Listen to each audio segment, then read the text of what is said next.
അസ്സലാമു അലൈക്കും വറഹ്മത്തുള്ളാഹി വബറകാതുഹു. സൈനബ റളിയല്ലാഹു അൻഹയുടെ ജീവിത ചരിത്രം നോക്കാം.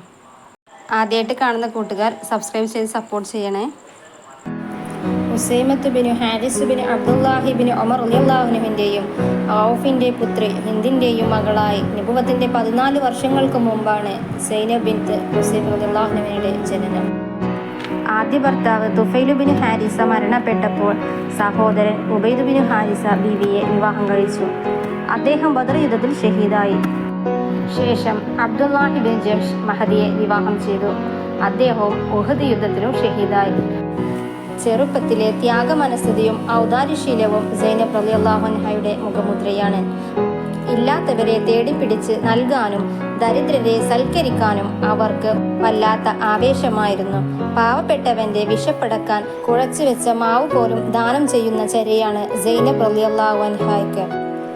ആലംബഹീനരോടും പാവങ്ങളോടുമുള്ള ദയാവായ്പയും കാരുണ്യവും നബി പത്നിമാരിൽ സൈനബ് റളിയല്ലാഹു അൻഹയ്ക്ക് സ്ഥാനം ഉത്കൃഷ്ടമാകുന്നു.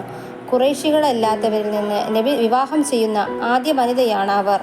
ഉഹദ് യുദ്ധത്തിൽ 70ഓളം മുസ്ലിങ്ങൾ ഷഹീദായപ്പോൾ അവരുടെ ഭാര്യമാരെ പുനരുദ്ധരിക്കേണ്ട ആവശ്യകത മനസ്സിലാക്കി അവരിൽ ഏറ്റവും പ്രയാസമനുഭവിക്കുന്ന ഒരാളെ വിവാഹം കഴിക്കുകയായിരുന്നു പ്രവാചകർ തിരുനബി സല്ലല്ലാഹു അലൈഹി വസല്ലമ. അങ്ങനെ ഹിജ്റ 3 നബി സല്ലല്ലാഹു അലൈഹി വസല്ലമ തങ്ങൾ സൈനബ റളിയല്ലാഹു അൻഹയെ വിവാഹം ചെയ്തു. ഇതു കണ്ട സ്വഹാബിമാരും മറ്റുള്ള സ്ത്രീകൾക്ക് അഭയം നൽകുകയായിരുന്നു. ഉമ്മുൽ മസാക്കീൻ അഥവാ ദരിദ്രരുടെ മാതാവ് എന്ന പേരിലാണ് സൈനബ് റളിയല്ലാഹു അൻഹ അറിയപ്പെട്ടത്. ഇമാം സുഹർ റളിയല്ലാഹു അൻഹു പറയുന്നുണ്ട്, ജാഹിലിയ കാലത്ത് തന്നെ സൈനബ് റളിയല്ലാഹു അൻഹ ഉമ്മുൽ മസാക്കിൻ എന്ന് വിളിക്കപ്പെട്ടിരുന്നു. ഒരിക്കൽ ഒരു അൻസാരിയായ സ്വഹാബി മുത്ത് നബി സല്ലല്ലാഹു അലൈഹി വസല്ലമയുടെ അടുക്കൽ വന്നിട്ട് പറഞ്ഞു, അള്ളാഹുവിൻ്റെ റസൂലെ, കല്യാണം കഴിഞ്ഞിട്ട് കുറേ വർഷങ്ങളായി, എനിക്കിതുവരെ കുട്ടികളുണ്ടായിട്ടില്ല. ഞാൻ എന്താണ് ചെയ്യേണ്ടത് നബിയെ?